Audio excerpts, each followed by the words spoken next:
Lincoln County Commissioners have found a way to use non-general tax revenue to build our building. The Catholic Church, through the Catholic Charities, the Annual Catholic Appeal, Incarnate Word Foundation, other organizations like Mercy Hospital, People's Bank and Trust, Toyota of Lincoln County, Sacred Heart Church, and many other individual supporters are making this dream become a reality. Bridge of Hope will be more than a shelter.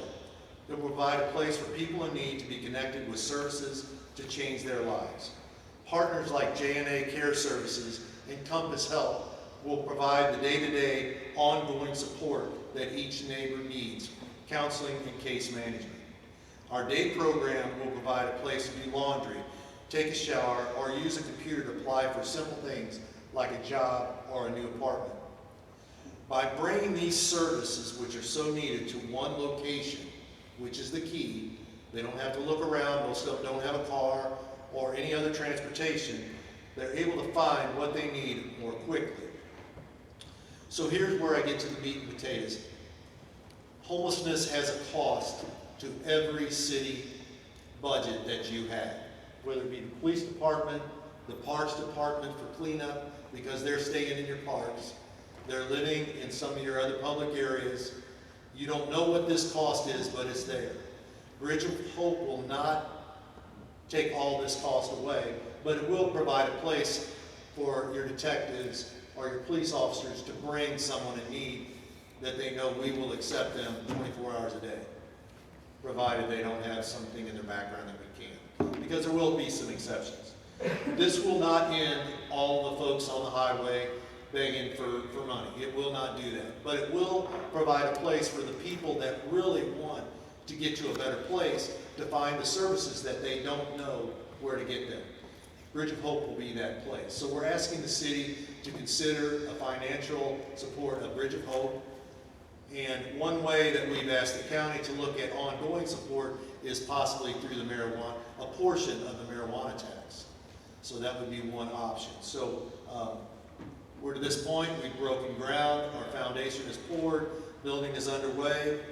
We have hired our first staff member, our executive, Dan Colbert is here, he'll be our new executive director. We're in the process of interviewing for program director and some other positions.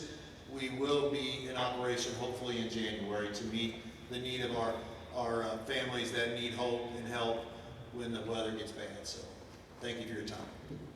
Dan, did you want to say? Dan's going to say just a couple things.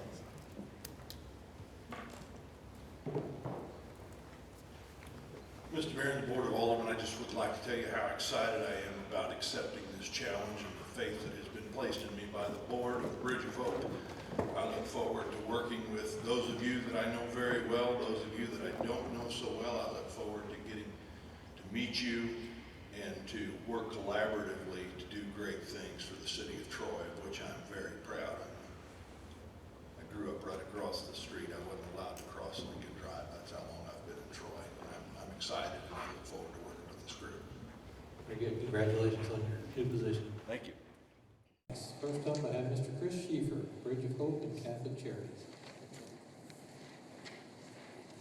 All right, thank you guys for listening to our mission and listening a little bit about where we're at, and I want to give you an update on the building and our finances. So if any of you have been on Highway H, you'll see there's a lot of improvements going on. Bridge of Hope has its walls up. We will start to put on trusses this week, so we're on our way. There's also a foundation right next door that's for the Oasis Women's Center. So everybody knows about Oasis, and there's also a foundation for Calvary Church, which is building a new school. So a lot of good things, a lot of good things for the community. Just a little bit about where we are on our budget. Bridge of Hope is very excited about where we are, but we still have a ways to go. We started out at 1.76 million is what we needed to raise. We have raised 1.48, so that we're still about 276,000 that we need to raise for next year. We do have several donors that are still contemplating helping us out, and we feel like we're going to be over our budget goals. But again, I would ask that you guys would consider helping us with our mission. We feel like Bridge of Hope is going to help the budgets of your police, your departments of recreation, the cleanup of trash, a lot of different things that the homeless community creates expenses for in the community. So we know that Bridge of Hope will not completely take all of those folks off the streets. It's not going to keep all the people off of the overpasses. But it is going to help the people that want to be helped, and we're going to try to help them find jobs, housing, etc. So that's our mission. So kind of consider helping us if you can with some funding. The other things that we'd like to talk about is the Troy Housing Development. Bridge of Hope is partnering with Troy Housing Development. We are not a part of it, but we are definitely supporting it. Developing affordable housing was the third ring of what our mission was when we developed Bridge of Hope. First, we were going to develop a plan. Secondly, we were going to get a building. And third, we were going to develop affordable housing. So with that, I'm going to turn it over to Dan Colbert, and he's going to speak just a second about that.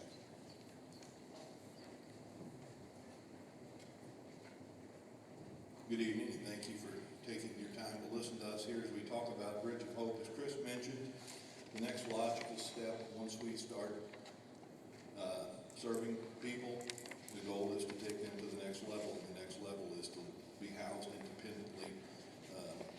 Our plan is to not have people in the shelter for long term. They come in with a program designed to get them squared away with the tools that they need to gain employment and to get affordable housing. The affordable housing is where we run into problems because rents in the area, when considered against wages have increased over the years, but still it's hard for a family, especially if they have small children, to pay $1,500 or $1,800 a month. So the plan for that is where, and I'll introduce to you Mr. Kevin Buchek, who is with the Oakland Group in Roanoke Construction. They're working, it's a three-pronged effort, Oakland Group, Catholic Charities, and Bridge of Hope, to put this Troy Housing Development is its generic name at the moment, but there will be a set aside there for a certain number of units that are available to us. So once we get people employed and up on their feet, we have a place to take them. We don't have to kick them right back on the street trying to figure out how they can pay $1,500 a month rent. So Mr. Buchek will be able to answer further any questions you might have about that. So without further ado, Mr. Kevin Buchek.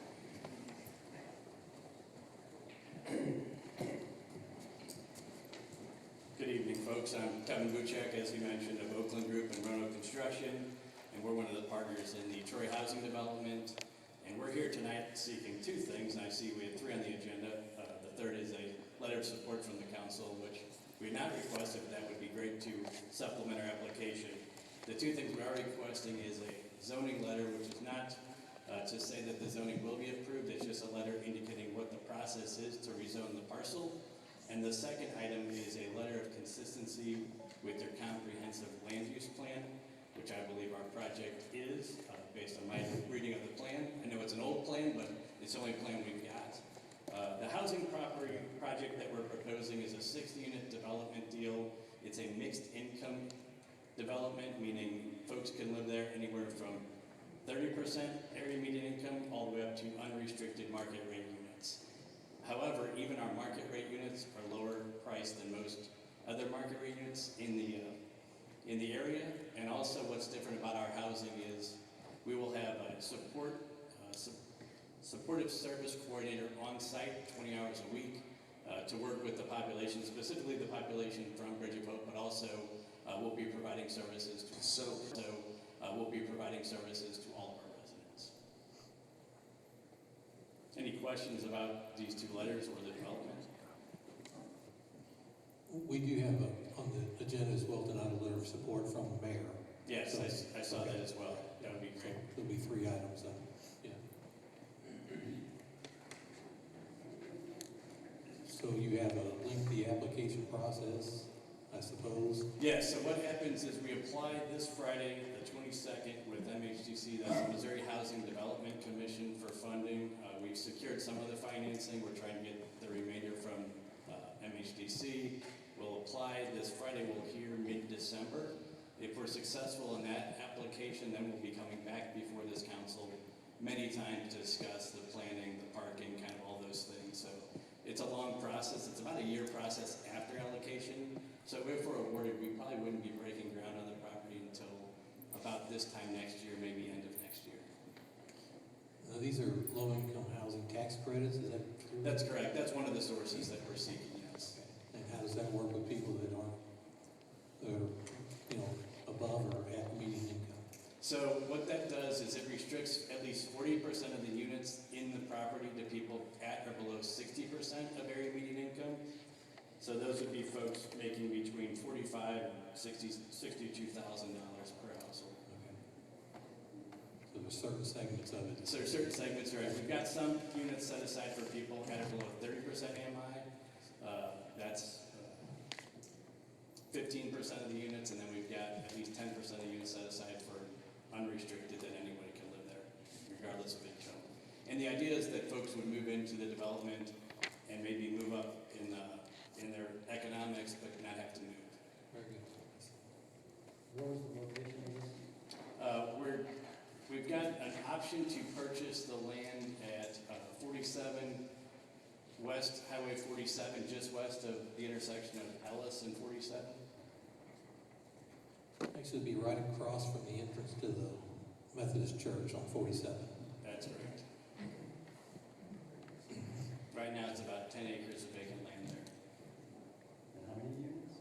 60, now that's way more land than you need for 60 units, obviously. Our hope is that this first development is very successful and fills up immediately and has a wait list, which I'm sure it will. Every one of our developments we've built throughout the Midwest has a wait list immediately after construction, usually before we finish construction. There's a huge demand for affordable and mixed income housing, kind of in every community across the country. But the hope is maybe there'd be opportunity to do future phases, perhaps some senior housing there as well. Any feedback on the neighbors backing behind that? Not so far. We'll obviously have some public hearings with the zoning request, so we'll be hearing from them during those, I'm sure. Who's gonna be overseeing the property itself after construction? So we'll be involved, myself, and you will have my cell phone number. So I'm not an out-of-towner. I'm a little far away. I live in North St. Louis.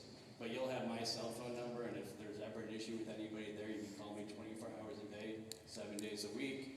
The Bridge of Hope folks will be involved, and the Catholic Charities folks will be involved. We'll have an on-site property manager there Monday through Friday, 40 hours a week, in addition to the service coordinator.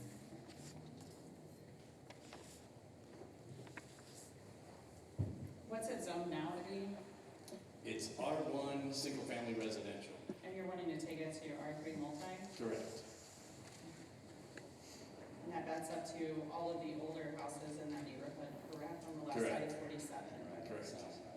Correct. Yeah, and our intent would be to, And there's you a, haven't heard from any of those neighbors yet or reached out to them to find out how they're gonna feel about 60 units in their backyard? not yet, no. And there is a large kind of wooded buffer that we intend to leave between our development and those houses as well.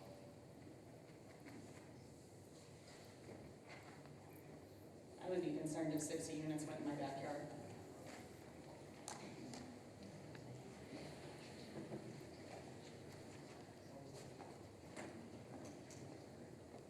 Anybody else have any questions? Thank you, sir. Yeah, thank you for your time, appreciate it. Okay. Yeah, I have a few more remarks in closing for Bridge of Hope. So Bridge of Hope is really excited about this, and you guys need to realize that the development is not just going to be a standalone development. They're going to have on-site people that are going to work with our folks to help them integrate back into the community. What I mean by that is they're going to have people that will work with their finances, make sure they know how to pay their rent, how to budget, how to do their checkbook. They're going to work with us. We're going to have finance people at Bridge of Hope that's going to start that process, but they're going to have on-site folks that are going to do that. There's not any other places in the area that do that. I understand the concerns about it being in the backyard, but we have to figure out someplace. The other thing is that I just want to make everyone aware that Calvary, Oasis, and Bridge of Hope is going to be in need of sewer and water, and the ongoing conflict between Public Water and Sewer District Number 1 and the city may need to be resolved. resolved. We hope it can be. Oasis already tried to apply for a sewer permit to build a lagoon, which would not be very nice, or to build a sewer system, which would not be very nice on their lot either, and they were refused because they're too close to an existing sewer line. So that's just some concerns that we have, and we hope that that can be resolved in the near future. So thank you. Who refused that? Who refused them? The sewer? The health department. Okay. Because according to their ordinances, if you're within so many feet of a public utility sewer line, you can't put in a sewer system. And respectfully, the reason I'm asking these things is I understand that you need these places for these folks to go, but those folks already live here. They're our residents, they're our citizens. And we are here elected by them, for them, and so we have to be the voice for them. Right, and I think I think there's a genuine concern, and I think that their voices need to be heard and not overruled by us saying, yes, do this. right, and I think they will be at the public hearing. But if we're gonna, as a board, give our go for it, we're taking that away from them without having their opinion. I don't think so, Rachel. All we're asking for today is you're not approving anything. But we're giving support without hearing their opinions. I don't think you're approving anything. That's not what I'm saying. I'm saying that we are giving our support. You're asking for our support without hearing from our citizens that have lived here, Right. that have elected us, that we are here by them. I agree. I understand, and I'd feel the same way. I'd want to have my voice heard, and their voice will be heard. You might not be aware of it, but there are homeless people living in that wooded area behind their houses right now. Right now, tents. I'm sure there are. And this would be a lot better than that. This is going to be a brick building. It's going to be first class. It's going to really look nice. Quite different than a lot of other things that could go with that same property. So, anyway. Kevin, did you have anything you want to address about what we're really wanting today? Yeah, maybe just for clarification, I'd be okay, ma'am, if we took the letter of support off the agenda and just had those other two letters, which are really cursory. They're not approving anything. They're not suggesting that you're behind the project. It's just saying, here's our zoning process. Doesn't your letter of support mean your application has to be in by September 25th, right? So the application goes in this Friday. Even if you were to approve a letter of support in future months, MHCC would take that. So you could send a letter of support in to supplement our application anytime between now and around December 15th, usually when they make the awards. Okay. So I'd be totally comfortable if we took that one off the agenda and just focus on the other two. Those are the pieces we really need. So The I city's appreciate that. support is not to an address, is that correct? Yeah, the letter of support is to help them with the application of the tax credits. You know, none of the plans for the building will be even thought about until they have the zoning change, which would involve public hearings, and that would give all the residents a chance to review what's going to happen there. So yeah, this is just trying to help them get to the process so that they can apply for that zoning change. They don't want to get the zoning change, make a commitment to buy, and then not get the funding. Correct. And so, yes, if we are awarded funding, we'll be back before this board and before your building commission, going through plans, and we'll take feedback from the public about what the building should look like, about brick versus hardy siding, and all those types of things. So there'll be a lot of opportunity for feedback in the coming months. Thank you.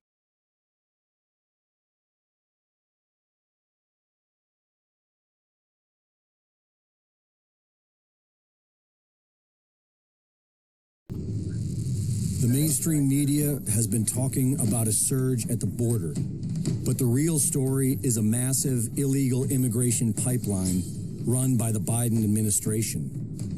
We witnessed it running nonstop in McAllen, Texas. First, Border Patrol delivers busloads of illegal immigrants to a secured tent processing center on the corner of U.S. Business 83 and West 15th Street. We are told by sources well over 1,000 each night in this area alone, and what we witnessed during the day certainly substantiates this number. We were told by a driver of their operation that they are being tested for COVID-19 at this processing center. They all leave with manila envelopes in hand. Those that do test positive for COVID are driven to one of the several hotels who have contracted with the federal government to act as COVID quarantine shelters, where they will quarantine for 7 days before being released into the U.S.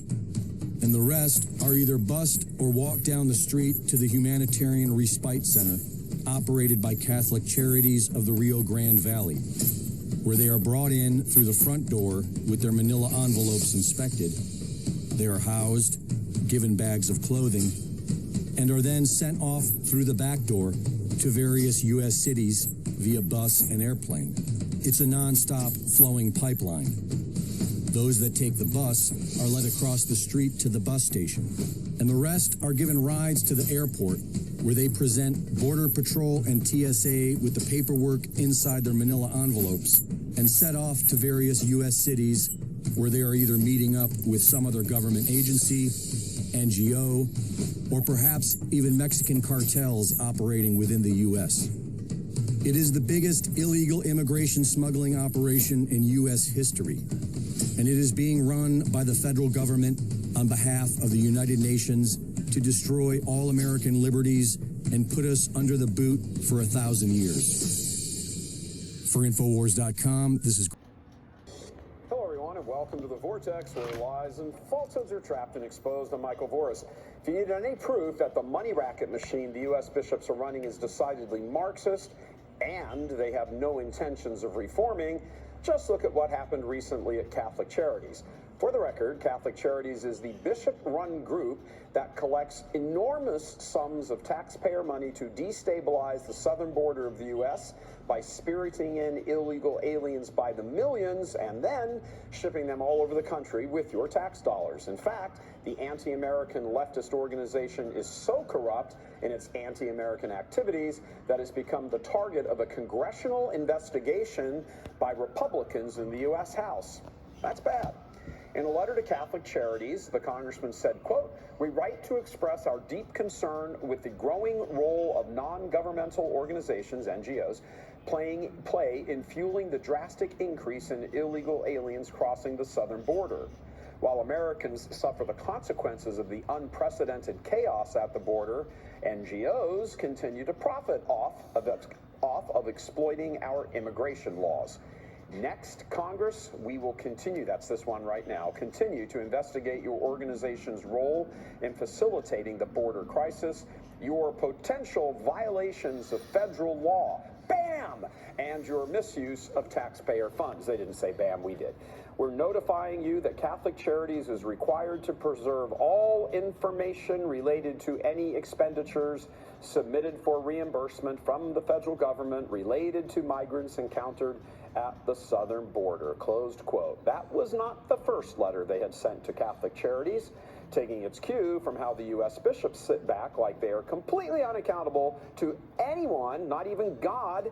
They simply ignored that first letter. That prompted the House members to lower the boom in this letter. Catholic Charities failed to respond to a letter you received previously from my office on February 9th, 2022. As a reminder, your organization could be subject to prosecution for violating Title 8, United States Code 1324A, which defines several distinct offenses related to aliens. Lower the boom, guys, lower the boom. The USCCB is a political lobby outfit that lobbies for legislation and then funding for itself to push Marxist causes, period. That's it, end of story. At the end of the month, the Marxist nun who ran Catholic Charities for the bishops, Sister Donna Markham, will step down and be replaced by another equally minded, considerably younger Marxist woman by the name of Carrie Alice Robinson. The entire establishment of Catholic Inc. is run by these types of individuals who are all tied up in the elitist crowd of the church, and in D.C., that almost always revolves around Georgetown University. True to form, the nun was deeply associated, we use the word nun and apologize to all the good sisters out there. She was deeply associated with Georgetown and used that as a platform, as a means to insulate her radical agenda under the guise of it being Catholic, because after all, you know, I'm a nun, and, well, Georgetown. In D.C., that's all part of the swamp, regardless of the label Catholic. Ain't nothing Catholic about it. Of course, Robinson is a cog in the wheel of Catholic Inc. as well, being, of course, a Georgetown grad, as well as a Yale Divinity School grad, which, by the way, that ain't Catholic. Most of this isn't, actually, but it is liberal as hell. Of course it is. She will be picking up where the old nun left off, directing an organization to petition for hundreds of millions of tax dollars each year in your money that the lobby plans at the USCCB will have helped to make available by pushing congressmen to support passage of certain bills. It's a giant machine where even if you change the people, the drama just keeps being played out as though you hadn't changed them. It's living proof of the old maxim, the more things change, the more they stay the same. Catholic Inc. long ago abandoned the faith. They've held on to the institutions and the offices and the labels because they're helpful to them, but make no mistake, this has zero to do with saving souls and everything to do with keeping the machinery well-oiled for money. So Church Militant cheers the efforts of various congressmen to choke off this money and hold Catholic Charities' feet to the fire. It is time to defund the U.S. bishops. God love you. I'm Michael Voris.